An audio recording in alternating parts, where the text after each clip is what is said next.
Property Committee to order. The first thing, just a reminder to silence your cell phones and other devices. Any And pub, all committee members are present either in person or by web. great, all are present. Public comment period. Nobody has approached me. I don't see anybody else on the line. Any public comments? If not, we will move on to the educational presentations, outcome monitoring reports, 2021 budget part 1 preliminary levy tax rate and annual budget process. While we're all here, I think the intent today is to accept the administrator's budget, not to approve it. But due to notification, publication requirements, we really need to act on Monday, and Christy would prefer if we would act on Monday early. So I'm wondering if you all might be available for a meeting, special HR Finance Committee meeting on Monday morning. And if yes, what time would work best for you? This is Supervisor Zhang. Yes. I would be available after 10. I have several meetings in the morning, but after 10 will be fine with me.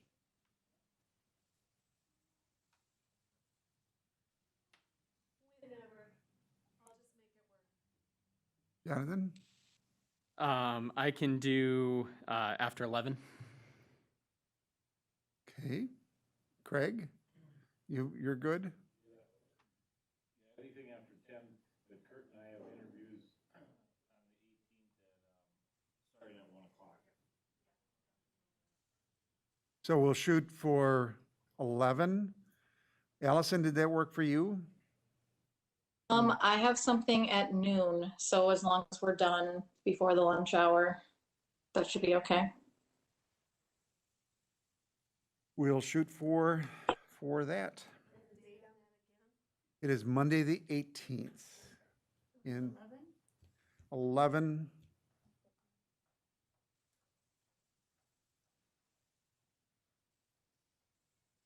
It is. We will need to be efficient.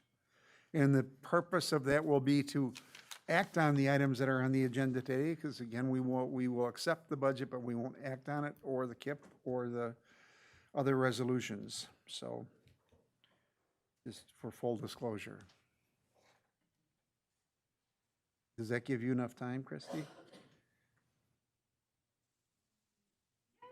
I'm confident we'll have it. This is to get it in the paper for the legal notice. I'll give them that afternoon. They can verify it on the 19th and publish it on the 20th. All right, thank you. All right.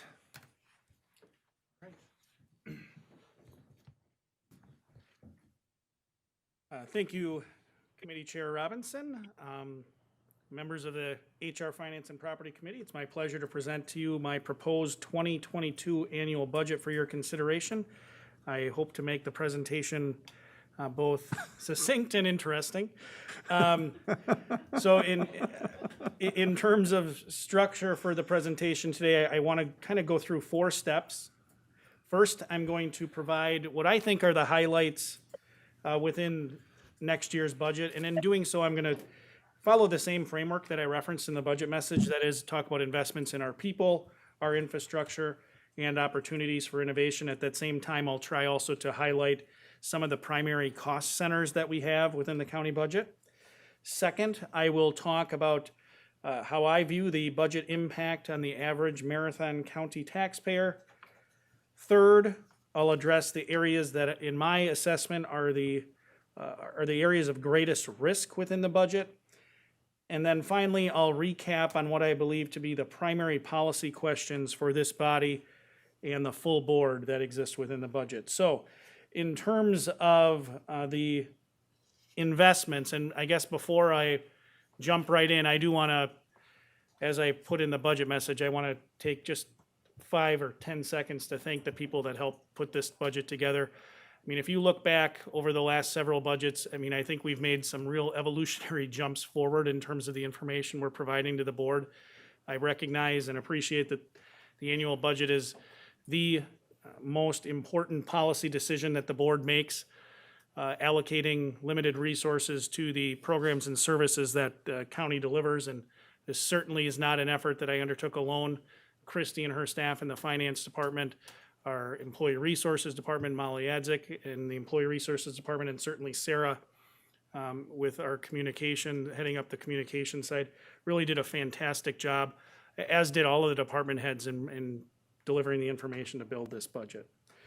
So with that, talking in terms of investments, starting with our people, I'm going to say something that I say frequently to staff, and it's I 100% believe it to my core, and that is our most important asset is our people. Government is a service delivery business, and the people delivering the services to the residents of Marathon County, to residents and guests, are our greatest asset. So in terms of investments, we made several in connection with the direction from this body. First, relative to retaining and attracting talent, we had a compensation increase that is provided for within the budget of 3% to be allocated through our pay for performance system. That's beginning on page 18. I talk in detail about our compensation package. It's certainly not overstating that talent attraction and retention is a struggle in the current environment. It's on the lips of every business owner. If you go to a Chamber of Commerce meeting, which I serve by designation of this body, of the Board of Supervisors on that board, it's everything that we're talking about. Historically, our compensation allocations have just simply not kept pace with the private market. We made a significant investment last year of 2.3%, but when you look at even the investment of 3% that's in the budget this year, in my estimation, we still have work to do. If you look at the rolling 12-month consumer price index average increase over those last rolling 12 months is in excess of 5%. So we need to make sure we continue to look at our compensation package. And then the second investment that we make within the budget to do that is a class compensation study. There's $100,000 that we allocated within the administration budget to fund that. As this body has seen over the last several months, we've had a piecemeal approach to dealing with areas where we have shortfalls within our class compensation structure. You've seen reclassification requests from the Highway Department, from the Sheriff's Department. I just met with our Employee Resources Director in the Central Wisconsin Airport to discuss some challenges they're having.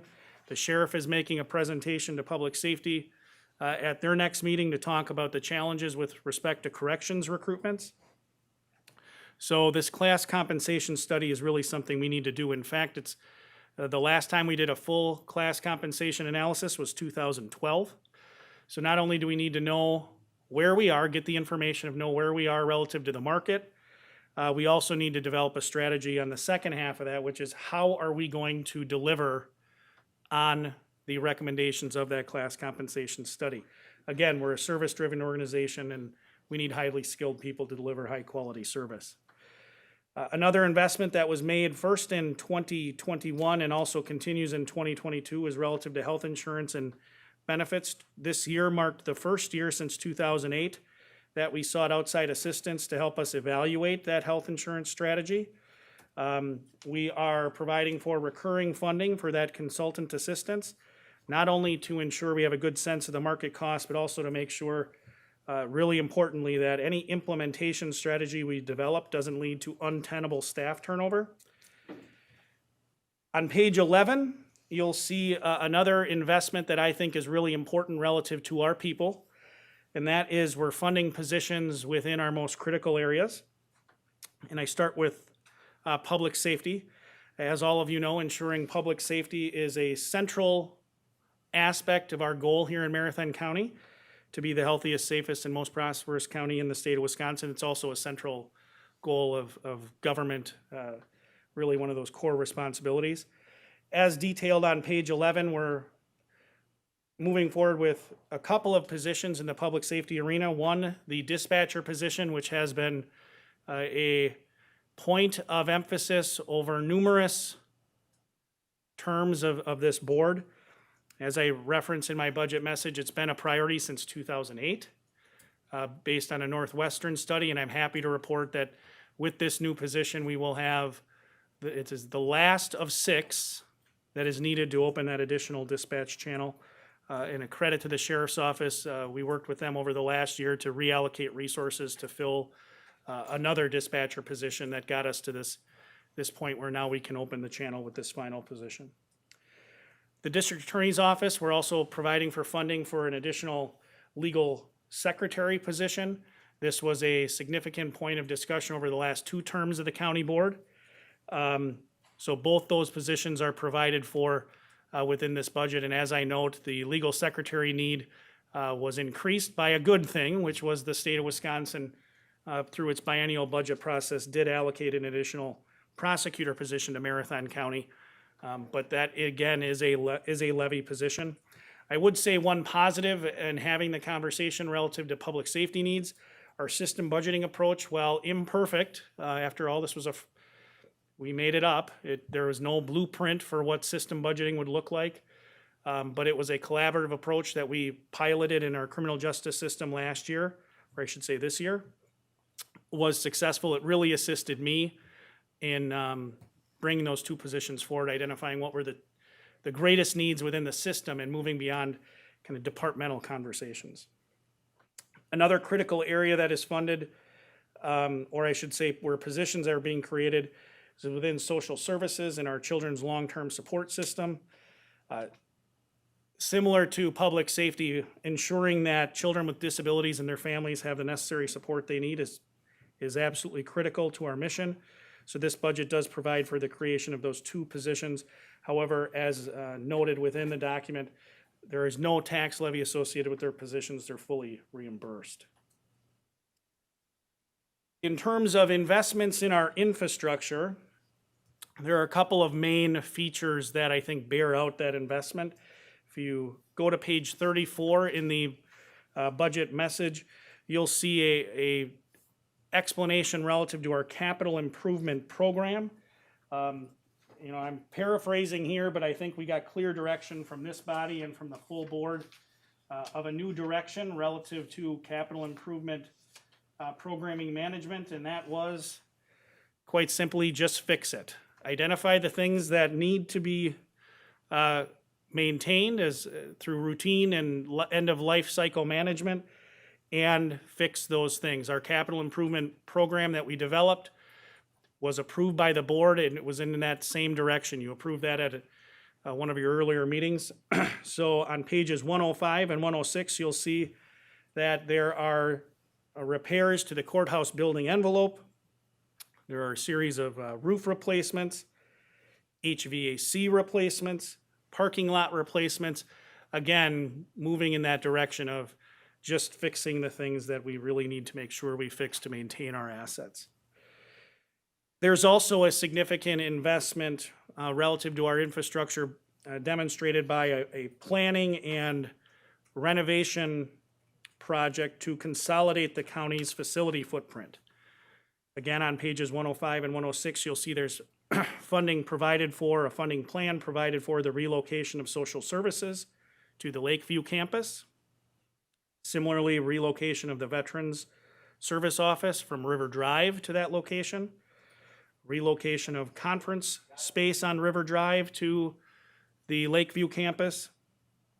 And it also calls for us to build a strategy in 2022 to relocate other departments from that River Drive location to consider relocating them to that Lakeview campus. And you might ask, why is that important?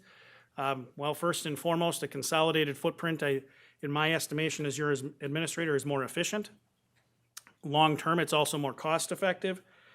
And then I think importantly, it provides some economic development opportunities that we should be mindful of and appreciate.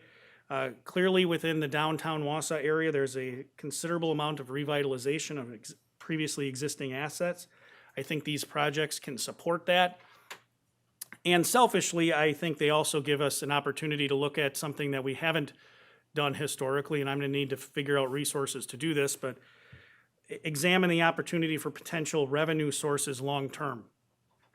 You know, how to utilize these assets, both on River Drive as well as the social services building. Divestment certainly is an option, outright sale, but also I think we can think outside the box a little bit to try to alleviate some of the financial stresses that exist within county government finance. Moving on, with respect to our infrastructure investments, on page 19, we provide a summary of the road and bridge investments that we're making. People often use an analogy when talking about, or I should say they use our transportation system when making analogies about something being critical to success. And I think the reason they do that is simple. It's absolutely true. Our transportation system, from the local roads to our connectors, to arterials, and ultimately to our interstate system across this country, is critical to the health, safety, and prosperity of the entire country, and certainly of Marathon County. So our strategy, and within the budget, the proposed budget, it does provide an increased level of spending, which will impact general transportation aids over time, provided, of course, spending within other counties remains consistent. The general transportation aid formula is overly complex, but if you spend the same amount, simply put, if we spend the same amount and other counties spend more, we will get less. So it not only, that model not only incentivizes investment in infrastructure, but in infrastructure investment, I think, is sound fiscal policy generally. So you'll see from the investments we make, our paving budget, expected expenditure budget, is slightly below, approximately $100,000 below that which we had in 2021. However, you'll see from the list of design projects on this page that's shown before you, page 19, we have a number of design projects we're funding through the proposed 2022 budget. And the reason for that is simple. I think it's reasonable to foresee that there will be some infrastructure package that comes out of the federal government. The state government is likewise to make dollars available for infrastructure projects, and we want to have as many shovel-ready projects in our quiver that we can offer up for individuals at both the state and federal level to fund. So we've pursued that direction within this proposed budget. I think it's also really important to note, everyone has their green book from the Wisconsin Counties Association. Marathon County's transportation infrastructure system, we have more than double the number of lane miles than the state average. So we have a large system. Roadway maintenance is exceedingly expensive, and I'll talk about that later, but in 2005, 2006, the cost to pave a mile of road was approximately $85,000. Currently, it's over $215,000, and that's with advancements we've made in terms of how we do that work. That's with our mill and replace strategy, or pulverize and replace strategy, as opposed to our traditional work. Moving forward from roads and bridges, we've also have investments in IT infrastructure. I think the state of the world is such that the question is not if an organization is going to be the target or the victim of an IT security attack, but it's a question of when. For those of you that were at the Wisconsin Counties Association, you saw a presentation from an IT security professional where he detailed that small and large entities alike, whether you're a private business, a Fortune 500 company, or a government at the local, state, or federal level, security is critical, and these attacks are not going to stop. So within our budget this year, as noted in my budget message, there is an investment. We're funding our share, the county's share of IT security investments through City County Information Technology Commission. And the last comment I'll make relative to investments in infrastructure is relative to how we're funding those. If you look at the budget message and you can see with pages 105 and 106, we have $15 million in projects that are proposed to be funded with capital improvement dollars and tax levy as opposed to borrowing. And I think that's a really important point to make within the overall structure of the proposed budget. To the greatest extent possible, we are taking what I think is a fiscally prudent approach. We're maximizing our use of operating levy to reduce long-term cost of government. And I think that's an important thing to note relative to our infrastructure investments. In terms of investments for opportunities for innovation, you guys, I'm not going to belabor this point. You saw the presentation from Christy, Jerry, and Molly recently at one of your county board meetings. Our project to replace our current financial system with a comprehensive enterprise resource planning tool, the importance of that project cannot be overstated for our organization. It's going to drive efficiency, drive quality, and employee satisfaction. I think from the elected official perspective, one of my goals is that this new tool should allow staff to provide you more meaningful information when you are asked to make the important policy decisions you make. So the budget within our CIP plan does provide ongoing funding for the project through CIP fund balance, again, a prudent fiscal strategy. And if we do this project right, I truly do believe that, and this word is overused, transformative, but I believe it can be just that for Marathon County.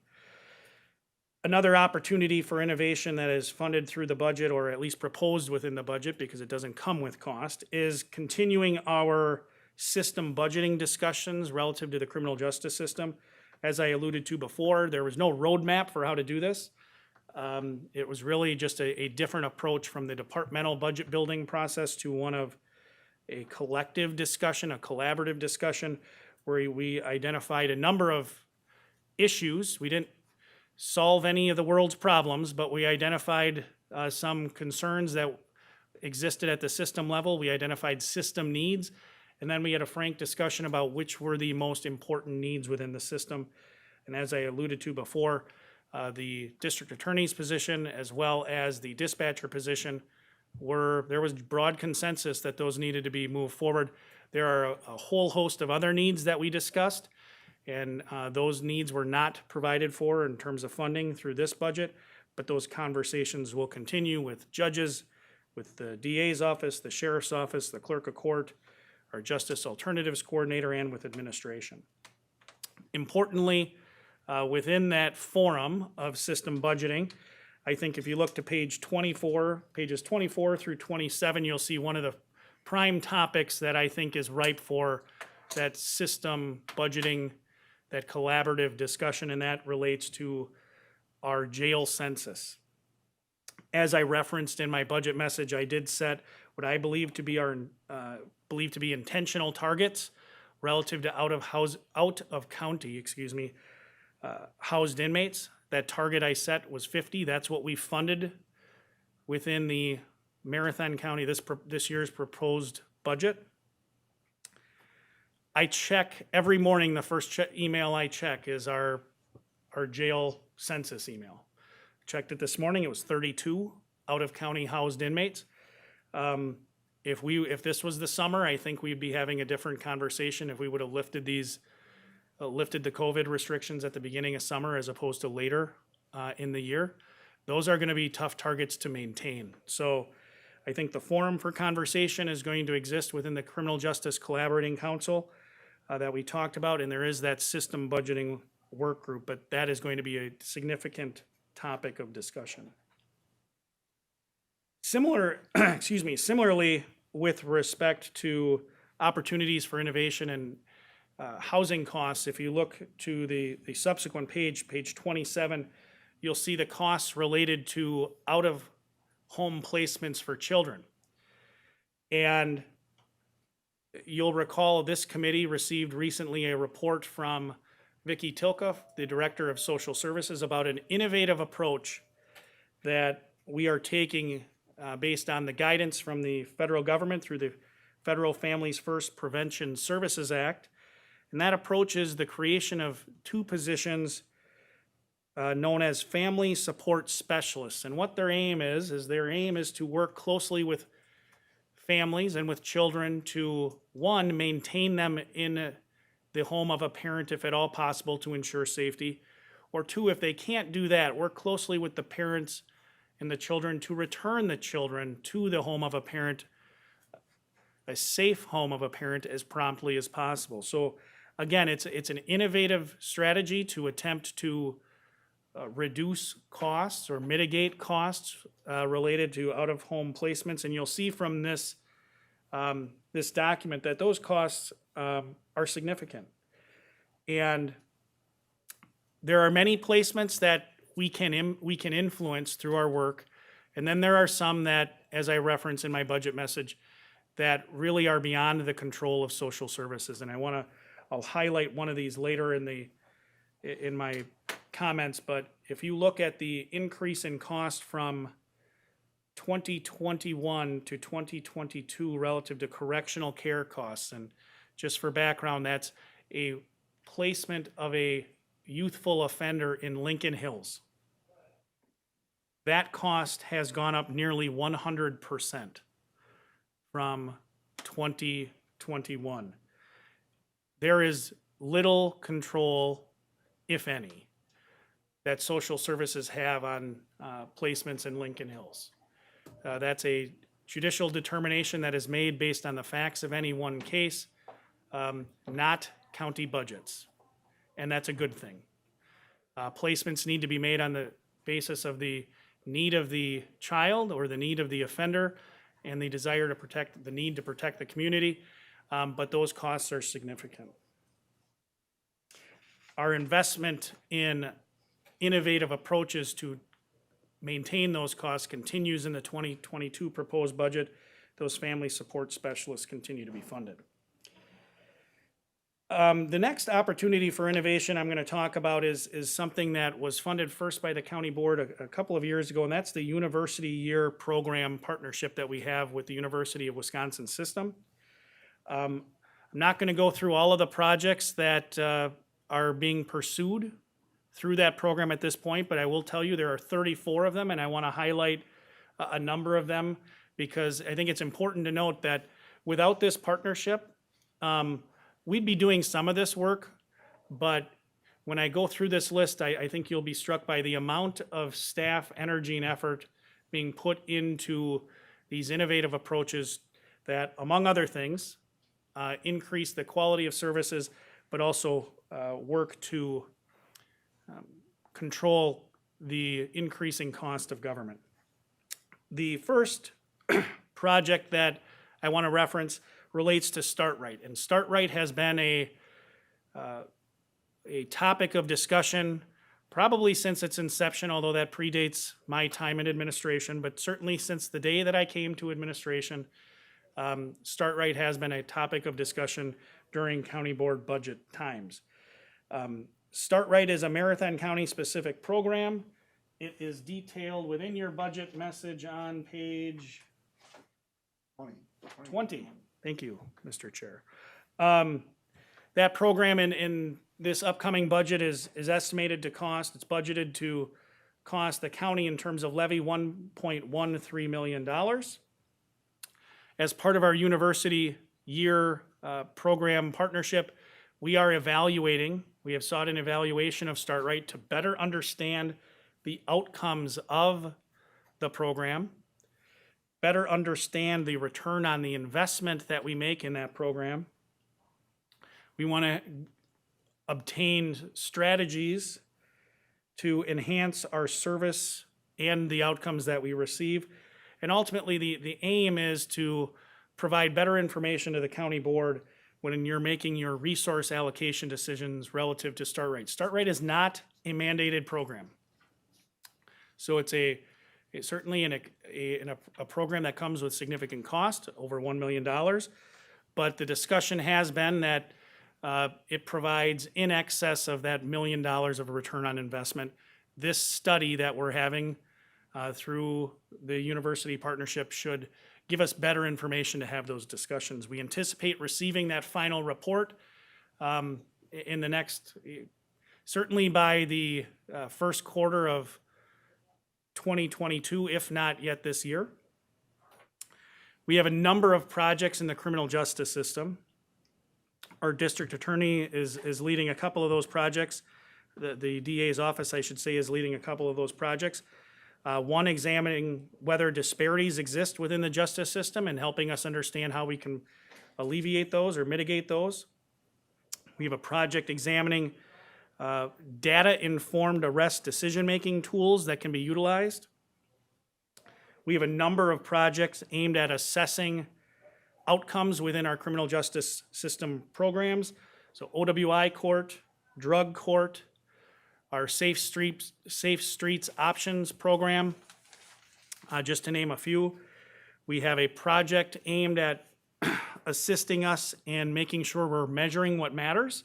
So that is trying to help us identify those key performance indicators within the justice system and within justice system programs to ensure that we can enhance quality and control cost. And finally, we have a project that deals with addressing potential delays in the justice system and improving our case processing times. As it relates to environmental projects, there again are many. We're assessing our road salt use and exploring different storage options. We have a project aimed at the Fenwood Creek watershed. We have a project assisting us in revising our Marathon County groundwater protection plan, including some data review. Moving forward to emergency management, we have a comprehensive emergency management strategic plan generation project. As part of that, we'll be evaluating the potential for a county-wide emergency medical service delivery system, and you'll hear more about that term and why that's important for county budgets in just a minute. And we're also, it just so happened, we started engaging with local leaders while that project was ongoing. We were invited to engage with local leaders on that very topic of exploring a county-wide EMS delivery system. We have economic development projects, including a bike pedestrian planning project, 2 roadway planning projects within the MPO area, and we're analyzing sober and transitional housing needs within our community to, among other things, reduce costs within our correctional system for individuals that are released from jail without stable housing. Our experience has been, and it's consistent with experience across the country, jurisdictions across the country, those individuals are far more likely to return to the justice system due in part to that lack of stable housing. And then lastly, I'll talk about 2 internal projects that we're moving forward as a part of that university year project. We're doing a space needs analysis for Marathon County government to assist us in building our long-range facility plan.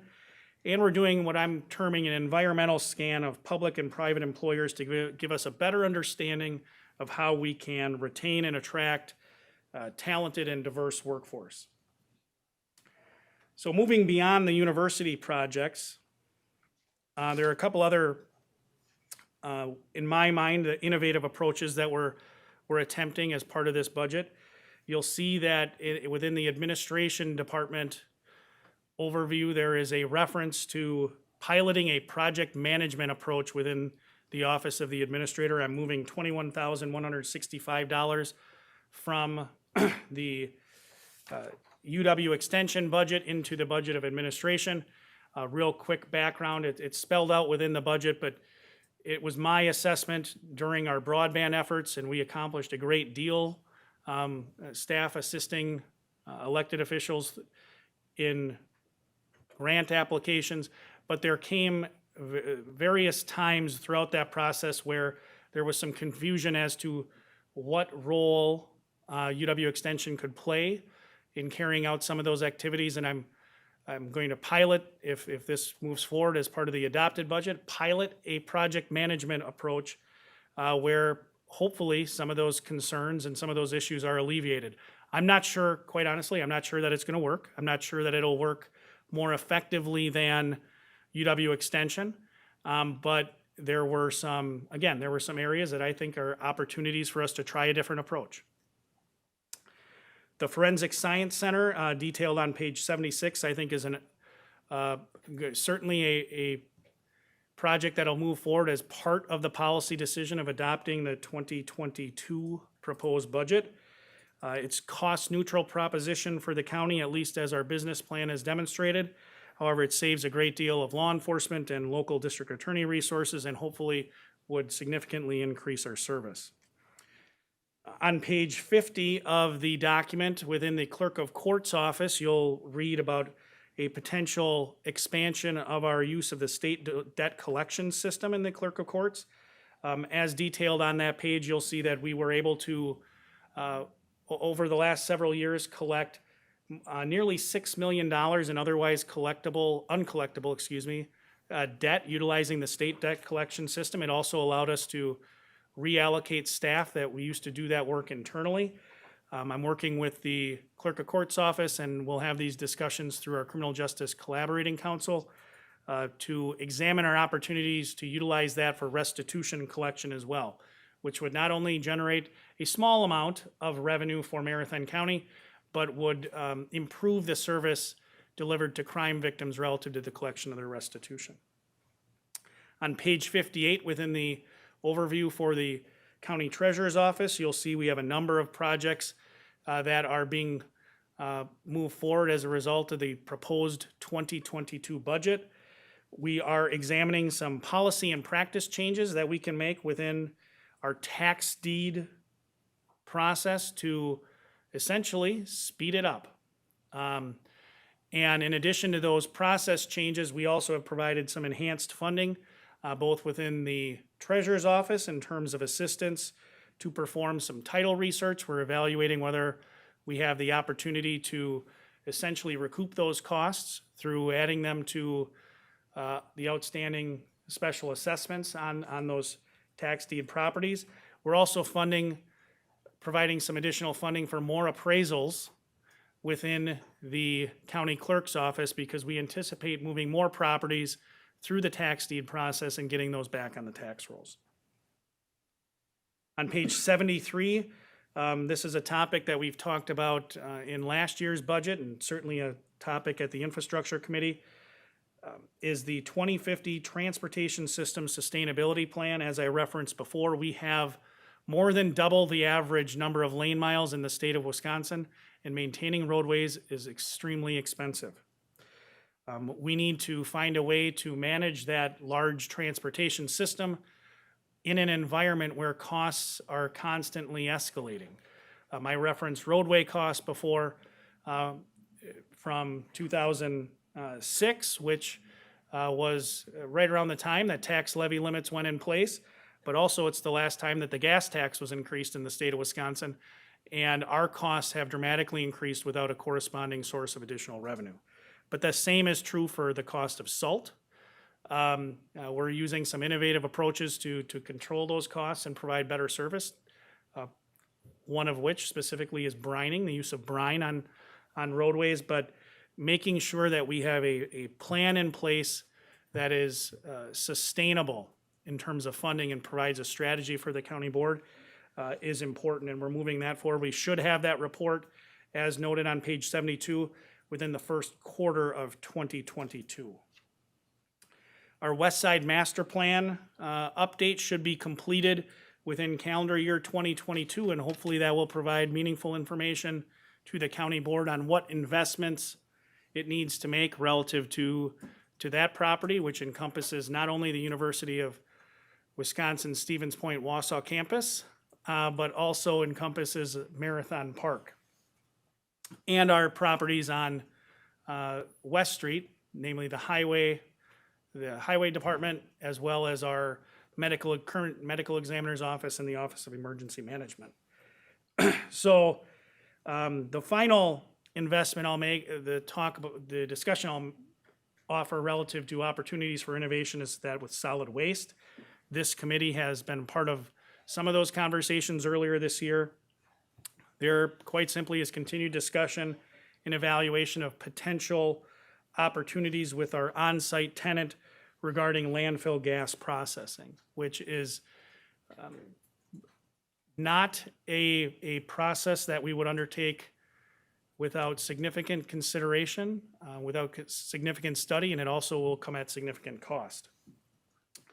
So in short, I think this budget, the proposed budget, provides a great deal of investments relative to our people, our infrastructure, and opportunities for innovation. You know, when I go through those projects each and every time, I have no hesitation putting our work plan, our annual work plan from our staff up against any other county in the state of Wisconsin. We are not only extremely busy, but I think we're extremely productive. So moving on to the second question I was going to answer, which what does this budget mean for the average homeowner? I think if the average homeowner is anything like me, and maybe that's a gross mischaracterization, but they probably are going to flip to see the big number, right? What does their annual budget ultimately provide? And that, if you look at page 31, you'll see that the total budget allocation this year is $199 million. And if you pull out your 2022 budget and your 2020 budget and keep going back, I know everyone has those documents readily handy, you'll see that the overall number is characterized by what I'll say is some volatility. Those numbers change substantially. And if you look specifically back to 2021, you'll see that there's about an increase of $19 million in that budget. So if I'm an average taxpayer, I'm excited. I'm thinking, wow, the budget is growing. We have new revenues coming in. I think, however, when you look at it, our reality is a bit more complex and also a little less substantial in terms of growth. So the $19 million, that difference between 2021's budget and the proposed 2022 budget, about $11 million of that falls into the category on that pie chart of other financing resources. And I'll give you a couple of examples of what those other financial resources, other financing sources, I should say, what that means. So in 2022, as I referenced before when speaking about our capital improvement program, we transferred more than $4 million into that program in 2022 than we did in 2021. It's not new money.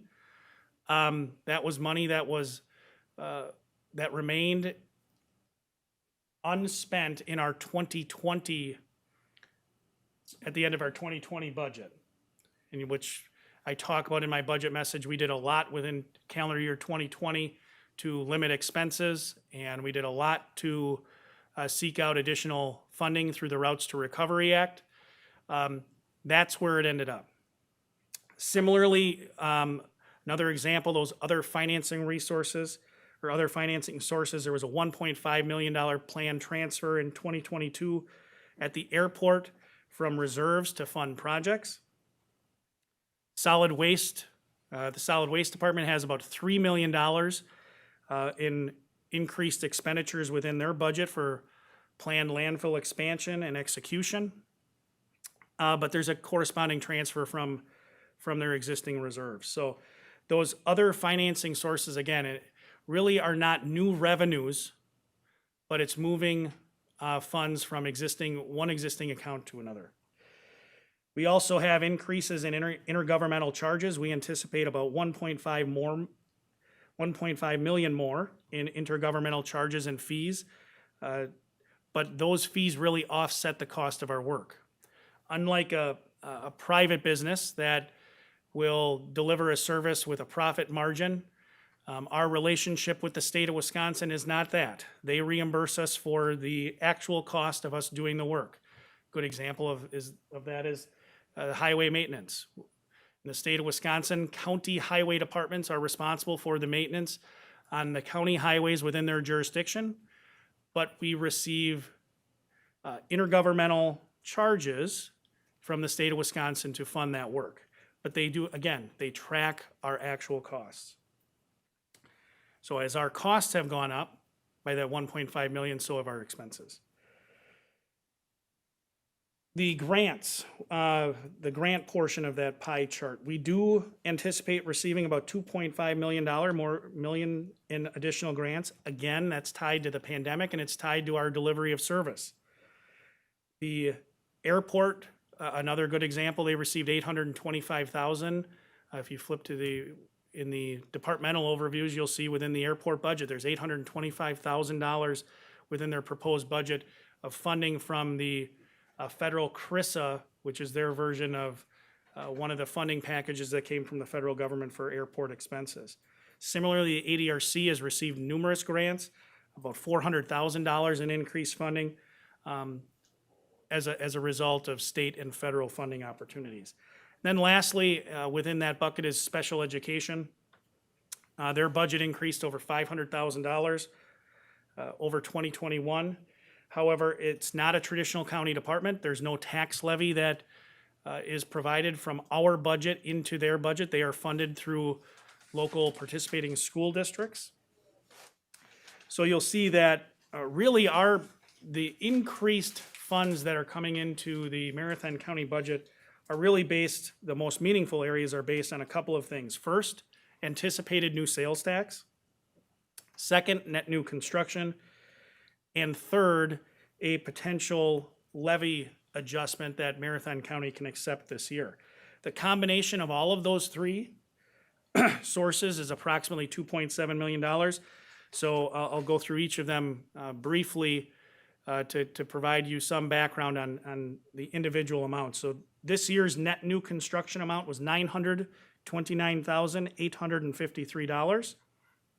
Together with the $35,911 we're receiving as a result of a TID closure, we are receiving a total of $965,764 of what I term new construction operating dollars, which is actually below the net new construction we received last year.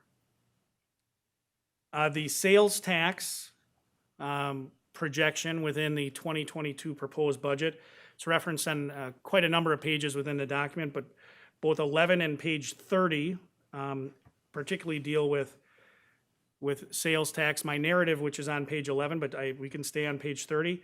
My narrative explains the thought process that went into setting that sales tax projection. I set that projection relatively conservatively, which is $500,000 below the projection that was provided for by Dale Knapp from the Wisconsin Counties Association Forward Analytics arm, I guess, the Forward Analytics arm of the Wisconsin Counties Association. It's about a 3.3% reduction in what their projection was, below that forecast.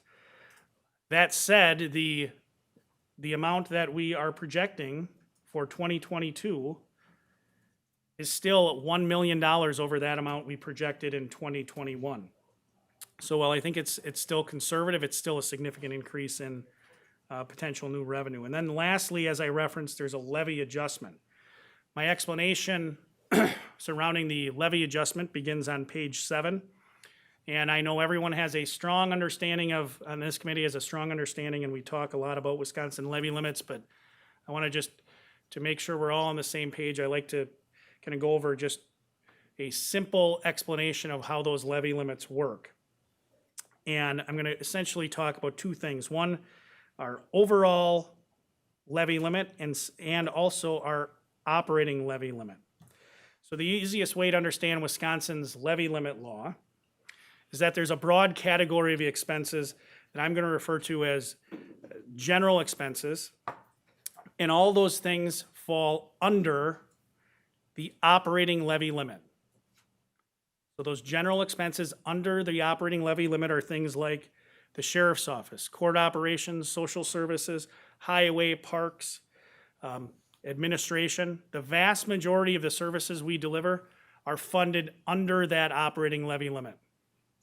By contrast, there are a very small number of things pursuant to Wisconsin statute that exist and can be funded beyond or above that operating levy limit. You can levy above the operating levy limit. Couple of examples. The one we're all most familiar with probably is debt service expenses that are beyond our operating limit. If we can't service all the debt that we have, counties are allowed to levy beyond that. Bridge and culvert aid, that exists above that levy limit. I talked before about countywide emergency medical services systems. By statute, if a county delivers that, you can levy above your operating limit. And then last of the examples that I'll provide today is funding for public libraries. So in 2020, we prepared our budget in the same way that we have prepared that budget in the past. We funded Marathon County's public library under our operating limit. The difference from those prior years, however, is that 2021 marked the first year that the Department of Revenue pulled out that library funding and said, nope, that actually exists above the operating limit by Wisconsin statute. And I referenced the statute in my budget message, 66.0602. So when they pulled that out, what we are left with essentially is a $2 million, approximately a $2 million gap between our allowable operating levy limit and what we actually levied. By law, the county the next year, this year, has the opportunity to take a one-time levy adjustment because of that operating gap. That gap between what we could have levied and what we did. So that is the $716,160 levy adjustment that I referenced within my budget message. So my recommendation is, as I lay out in the document, is to take that. The county board needs to, by 3/4 vote, accept that levy adjustment. So what does that mean for the average taxpayer, In my estimation, I think the one clear theme from the proposed budget is that it's driven by fiscal sustainability and fiscal prudence. Quite simply, accepting that one-time levy adjustment reduces our need to borrow for the capital projects that we can accomplish with that $716,160. Thereby, we're eliminating the costs associated with debt issuance and financing.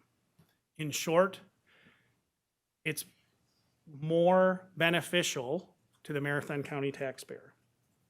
It's lowering the cost of government. So part of our strategy in accepting, part of my proposed strategy in accepting that one-time levy adjustment is to continue our path that we've been on, that Marathon County has a long-standing history of, and that's, again, taking a fairly fiscally conservative approach, a prudent financial approach with respect to the managing of its finances. And as I reference on page 4 of my budget message, limiting our need to finance capital is part of that sound strategy that has kept us significantly below, our tax rate significantly below that of our neighbors. We have a tax rate that is 25% below the average rate of our neighbors. We have a tax rate that is 11.5% below the state median rate. To maintain that path, to continue on that path, we need to make sure that we maximize our use of our operating levy dollars to reduce borrowing. So in terms of the impact on the average taxpayer, on page 8 of the budget, we provide a chart that I think outlines that fairly succinctly.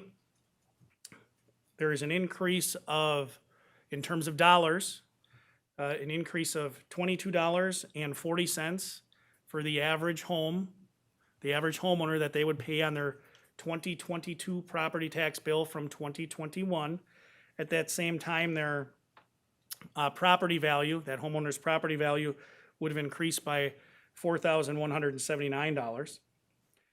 And to further illustrate, the importance of taking that one-time levy adjustment, I'll talk just real briefly about the impact of levy limits. If you go back to 2005, when levy limits were instituted, the tax rate in Marathon County was $5.79. If you consider that 1 cent on the tax levy this year equates to approximately $117,500, you can understand the cumulative impact of moving from $5.79 to $4.55. That's over $14.5 million this year of reduced funding. So that's irrespective of inflation also. So what that has done for the vast majority of counties in the state of Wisconsin, and I encourage you to look through your green book if you so choose, but what it has done is it's driven counties to borrow for capital projects that if we were able to levy, we would fund with that levy. The capital plan that you adopted earlier this year as a board, it's going to require us to go out to borrow. If we had access to that 14.5 million, we'd be able to accomplish a lot more without resorting to borrowing, which again, increases the overall cost of government to the taxpayer. So we've been, despite the impact of levy limits, and I think levy limits there's a lot of good that likewise comes from levy limits, and it puts pressure on government, which is a good thing. And I think Marathon County has handled that exceedingly well. If you look at our use of debt, we have worked diligently, I'll say, to limit our use of debt. Currently, we're one of the 10 lowest counties in the state of Wisconsin in debt per capita. We have $131 in debt per capita in Marathon County. The statewide average is $447. That's within your green book. We've also worked diligently to be as efficient as possible. We're currently 7th lowest of 72 counties in terms of overall expenditures per capita. But again, to do all of those things, to do all of those effectively, we really need to maximize our available operating levy, which again is central to my recommendation to why we should accept that one-time adjustment of $716,160. I will say my proposed budget, working with Christy, we have put every dollar of that into our capital improvement program to limit our need to borrow. So that's where it finds itself in the budget. And ultimately, it does reduce property tax growth over time. So the third question I was going to ask, moving on, or I was going to attempt to answer, moving on in the presentation, was what are the areas of most risk within our budget? And when you think about a budget at its core, what it is, it's a financial plan that's based on assumptions. So when you talk about risk, the real question is, what assumptions are most likely to be wrong? So I'll start with assumptions on the revenue side that, in my estimation, pose some risks to be inaccurate. I talked about sales tax before. That is really front and center. Again, on pages 11 and 30, we set a projection $500,000 below that projection that was suggested by the Wisconsin Counties Association, Dale Knapp from Forward Analytics. But, there's still risk. Our economic recovery is far from complete. There's the danger of inflation, there's supply chain issues. So suffice it to say there's risk. On page 32, I think there's also another explanation, another chart that explains another area of risk, and that is state aids. We've certainly, in recent years, seen some improvement on state aids, particularly in the areas of child welfare and some small transportation aid increases, but they have quite simply not kept pace with our increased costs. I was on a call yesterday with Wisconsin Counties Association Deputy Director Kyle Christensen and the Human Services Deputy Sarah Dietrich Kasdorf, as well as many other administrators, and we were talking about the significant increase in costs associated with behavioral health services that we deliver. Costs for counties to divert an individual, for us to send someone to Winnebago or Mendota for treatment, those costs have gone up exponentially, but the state aids for delivering those programs have not. Another example, our clerk of court's office, the state has been very diligent in adding additional costs and fees associated with the actual expense it takes to move a case through court, but those costs and fees have all been attributed to the state, or I should say a significant portion of them had been attributed to the state. The county's share has not grown similarly. And then lastly, on this, on page 32, you see utility tax, or utility property receipts of approximately $1.8 million. We stay in frequent contact with local utilities in our area, but if they reduce their capacity or pursue alternative energy portfolios, our revenues will drop. So I think there's certainly some risk with respect to state aids on the revenue side. On the expense side, I already talked a fair amount about the jail census and criminal justice system costs. I did not increase the district attorneys or clerk of courts budgets based on a potential increase in the number of jury trials that would happen in 2022, that are projected to happen in 2022. I think certainly there will be more jury trials in 2022 than have been in Marathon County in a given year for the last decade. I could be wrong in that assumption, but I think that's a pretty safe assumption. Today, I think we're on day 2 of a 5-week jury trial in one of the branches in Marathon County Court.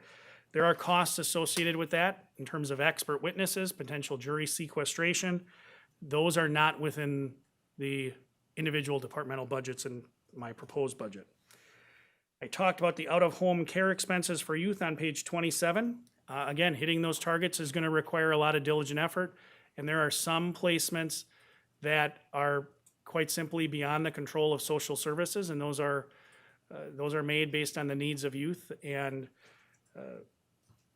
again, it does not take more than 2 or 3 placements in Lincoln Hills at over $400,000 a year to have a significant budget impact on the social services budget. Another expense side assumption I made that could be, that poses some risk is budgeting for attrition on page 4 and 5 of my budget message. As has been the practice over the last several budgets, we did budget for attrition in some of our larger departments. We withdrew $150,000 from the Corrections Division, $32,630 from Court Security, $100,000 from the Highway Department, and I expanded that to $50,000 from the Marathon County Public Library personnel budget this year. Again, the risk is that if we don't have attrition, significant attrition, we'll have a budget shortfall in each of those departments. Again, I'm fairly confident that history has borne out that we will generally have enough attrition to have that cushion. But that's not to say it's not a potential that it wouldn't exist. I will say I've made some changes to how we budgeted for attrition this year from past years that I'll talk about in a minute that I think also alleviate risk. But the biggest risk, one of the biggest risks I see relates to talent and our ability to retain and attract it. So even if our sales tax doesn't come in at target, or if it does come in at target, excuse me, our cost to attract and retain talent may outpace it. As I indicated, the sheriff's office is going to be making a presentation to public safety at its next meeting. I have just had conversations with Parks, Rec, and Forestry. Highway, across the board, our departments are having difficulty recruiting individuals to come to the organization. We've taken a lot of steps to mitigate that, and our class compensation study that we're going to move forward in 2022 is an important piece of that. But I can't overstate it. If we don't have quality people to do the important work that we do, the citizens are not well served. So I think that's a significant risk. So as a former attorney, an attorney in recovery, anytime I talk about risk, I feel like I need to talk about how we mitigate it. I talked about the sales tax estimate. I think that's self-explanatory how we limited that risk. We limited our attrition risk. This year I did not budget for attrition within the communications division because we're going to be adding in that additional staff position to ramp up for that new channel. I also did not reduce the personnel budget within the Sheriff's Office Administration Division because I expect less turnover than we had in previous years in that division. talked about funding the class compensation study. That's an important tool with respect to talent to mitigate risk. Our contingency fund is again at $850,000, which is the highest it's been since 2014. So it's continuing what the amount budgeted last year. That's a good source of funding for those one-time expenses, like a drop in state aids, a one-time drop in state aids, or jury trial costs that I referenced before. I think our health insurance strategy is a tool to mitigate risk. And the last two I'll talk about, I think, are really important as well, and that is the first is working capital, which is on page 9. There's a narrative about our use of working capital. On a couple of occasions, a couple of recent occasions, the board has made the decision to utilize working capital as a funding source for some unforeseen expenses. It was actually used in the 2018 budget to fund $1.6 million in expenditures relating to the drug epidemic. So we added a drug court, and we did some other things with those funds, including a new position in the DA's office and the sheriff's office. And then again in 2019, we used it to fund $400,000 of expenses related to our work to repair the jail. That said, we never developed a firm strategy to essentially replenish that fund. We didn't pay ourselves back. That said, I'm really happy to report that not only did we not dip into our working capital in building this year's budget or last year's budget, but our diligence from all of our departments to, as I referenced before, control expenses and seek out additional revenues through the routes to recovery, we have essentially made good on our promise to replenish that fund. Our working capital fund is at in excess of $26 million. That is on page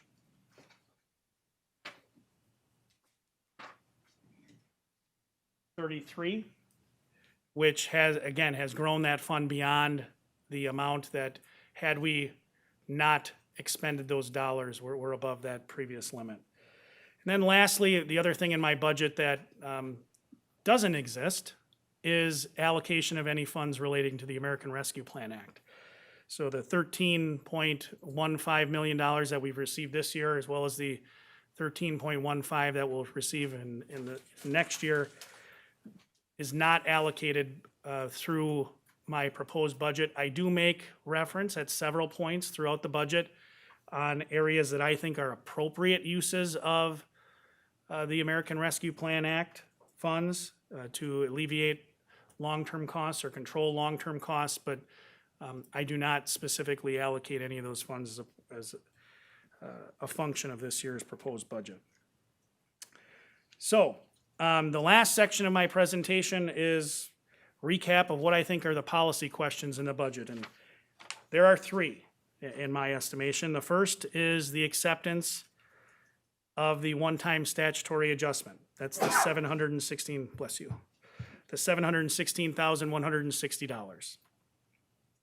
Again, it's certainly my recommendation that the county should take that for the reasons I explained earlier, and my proposed budget does have that, is built with that being accepted. The second question, and this exists in every budget, which is, would you like to reallocate funding within the budget?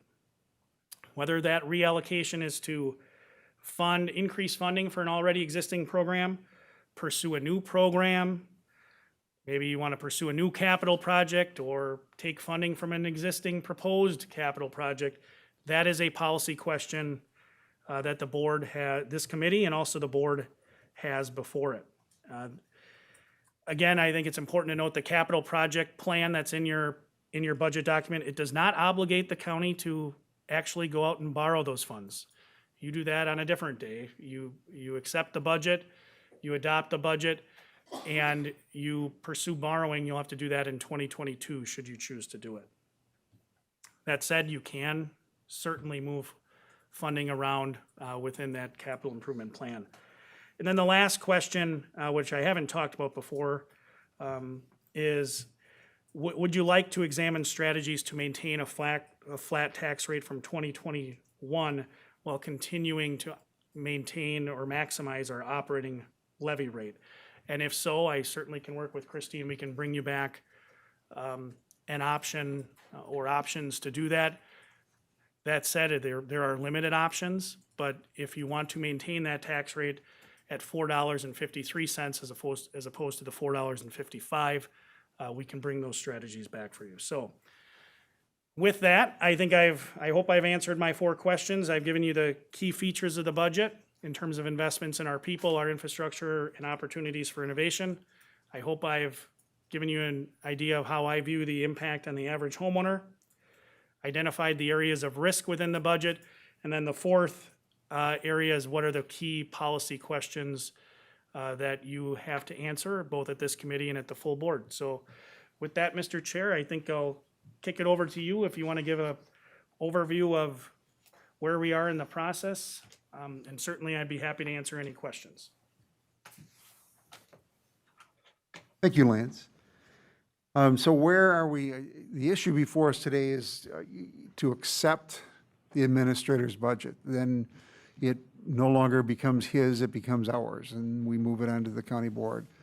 The thought is that on our special meeting on October 18th, if, we would look to approve it at that time. We would have a presentation to the county board on October 21st. We would have the public hearing on November 4th. And as we did last year, we will give the public a link to this presentation or the county board presentation so that they can get the feeling of it versus having the full-blown presentation at the budget meeting, which delays the public comment. And then on November 9th, we would also set a date like we did last year of requesting that supervisors that have amendments get them into the finance committee by November 5th so that we could consider them in the afternoon of November 9th, and then the county board would look at them in the evening of the 9th. So tomorrow we will send out an email to the county board outlining the budget and the process that we will use. We will encourage them to communicate any concerns that they have or changes early. But we'd like to set a deadline of November 5th for consideration. In the past, policy or practice has been if you've got a spending increase, we encourage you to find the source of funding for that. So again, today the issue would be to accept the budget. We would look for approval on the 18th, and within that, we're setting the tax rates. We have the ability to move dollars internally after that date. But for the public notice, the budget that will go to the full county board will be the one that we have basically noticed it. So you're going to be balancing increases in spending with decreases in spending elsewhere. And then presentation to the board, public comments, and then final approval on the 9th. So that's the schedule. Any questions or concerns over that schedule or that timeline?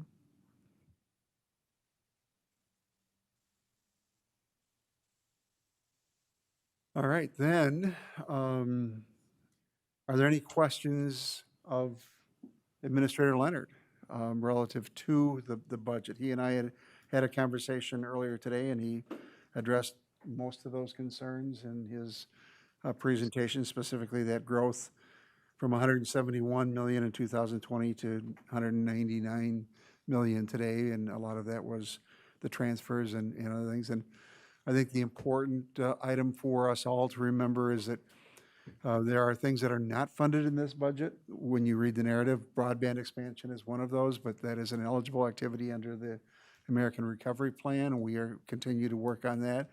And those dollars have been separated out for, I think, transparency and accountability, and allow us to have that discussion on a separate track than this. I think there are opportunities for us to look at where the lost revenue will come in and other things. But The ARPA dollars have not been factored into the 2022 budget. Again, those are one-time dollars. We want to be careful how we develop and plan for their use. So any questions? Mr. Chairman. Go ahead. Thank you, Mr. Chairman. Lance, I do have just one question as it relates to the replenishment of the fund balance, and that was a function of basically reduced costs that we incurred by all the departments through 2022 or 2020, excuse me. But the point that the question I'm asking is, even though we've replenished what we specifically used out of fund balance, the fund balance that we have is actually based on a policy that this board has adopted and is a percentage of the total operating, is it not? It is a function of a very complex formula that, to your point, does factor in the operating budget, yes. And that's a function of county board policy. I want to say set by the board in, 1989. 1989 or a while ago. Correct. And I guess, so my point is, we've actually funded the fund balance then for 2022's budget based on that policy that has served this board and served this county and served these taxpayers so well over the years, even though we've had to dip in to that fund balance over time. So the point I'm trying to make is, I don't view that fund balance as something that we can utilize for operating unless it's an absolute emergency. And I applaud at our efforts to get that fund balance replenished to where it was or where it's required to be per our policy. And I also want to commend you and staff on, first off, the presentation.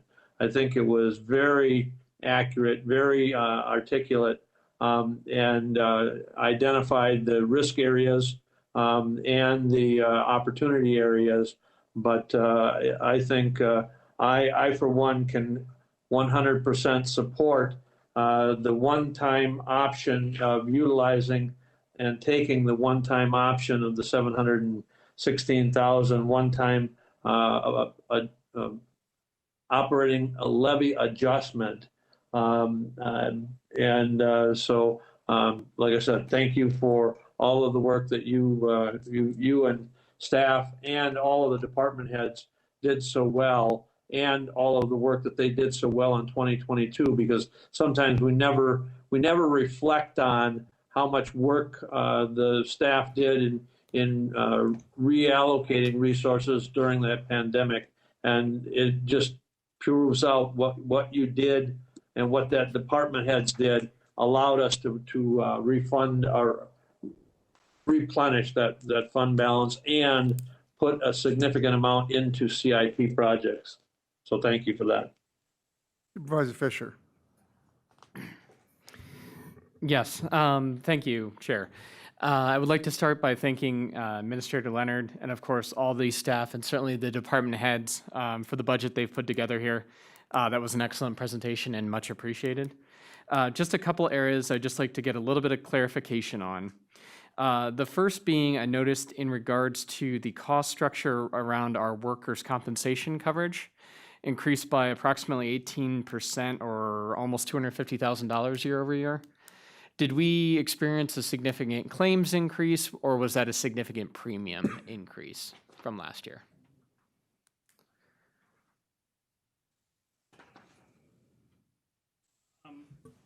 Thank you. My understanding is we had an excess liability new excess liability coverage cost as a result of pandemic-related policy changes. I believe it was $750,000 increase in excess liability coverage, so that was passed on through departments. Okay.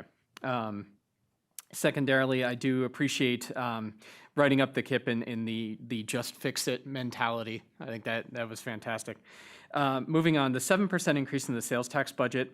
I know you had mentioned how that was laid out and then using that to mitigate potential revenue risk by cutting it by roughly $1 million. Do we feel that $1 million will probably come in, or is that kind of just, we're kind of guessing in the wind still? Well, so the cut, let me just try to restate what we did. The forward analytics projections came in at 15 million. I can find the number that's on page, I want to say it's page 11. It's on page 11, $15,021,547. We reduced that by 500,000 to the 14,521,547. That number is essentially $1 million more than what we had anticipated, what we had budgeted for in 2021. Do I feel confident in the number?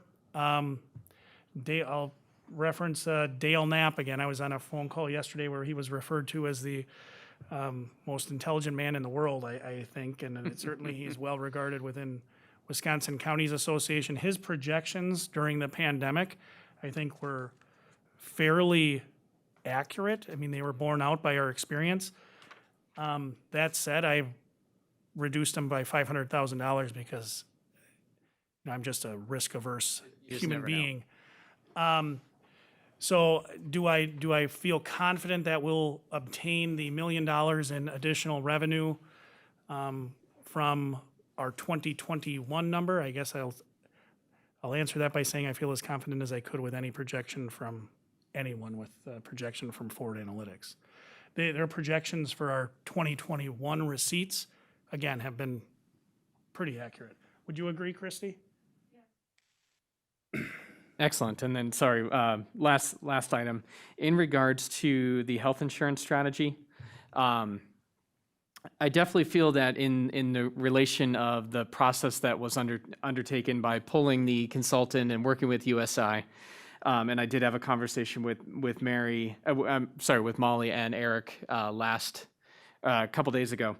I think right now with the recommendation as it stands in the nature of being able to essentially save the roughly $650,000 while limiting the potential overall impact to the personnel, because obviously we don't even have a plan change in that nature. I think that is excellent. You know, we can take that as we move towards the next plan of potentially moving towards it being self-funded, and after the reserve is refilled with those savings. I would just like to state I was severely disappointed with how GHT handled that. Obviously, with the market is what's bearing that we can see based on the quotes, and the need for them to come in several times, you know, with coming over and then having to come back several times. You know, so I would definitely recommend, at least in my opinion, as we move and change our plans for next year, to consider other options. That's all. Thank you. I want to also reiterate the compliments to staff. And, you know, we were supposed to meet last week. On Thursday and on Wednesday afternoon late, we received revised numbers from the Department of Revenue that just brought into question some of the underlying assumptions that we used in the budget. So rather than bring in something that was in error, we canceled that meeting to do it right. And I think the budget before you today is a reflection of the continued ongoing efforts of administration to get it right in moving forward. My only caution is, I know we've increased the spending on bridge aids, but I do want to put the plug in for our 2050 highway plan to make sure that we continue to work on that and get that put in place, so that we have, like Washington County has done, a plan to maximize both general transportation aids from for highway purposes, and to spread out our costs in an orderly fashion and do the preventative maintenance and needed maintenance on a timely basis to protect that investment. So I'm hopeful that in 2022, we can complete that process of developing and getting that plan in place to give us, again, that long-term stability. The more we can plan for those and fix it when we need to, the better we are and the less likely we are to have those hiccups going forward. So I commend staff for the job that they've done and the narrative and the presentation. And are there any other questions? Mr. Chairman, Go ahead. I'll make a motion that we accept the administrator's presented budget and accept it at the finance committee level. Been moved and seconded, moved by Gibbs, seconded by McEwen. Any discussion? This transfers it from the administrator's budget to our budget. Any discussion? If not, all those in favor of acceptance of the budget will signify by saying aye. Aye. Aye. Aye. Opposed, no. That motion carries unanimously. And again, it's still an iterative process. We will undoubtedly find out we were wrong in some of the calculations and need to make some last minute adjustments, but it is a process on which we can build.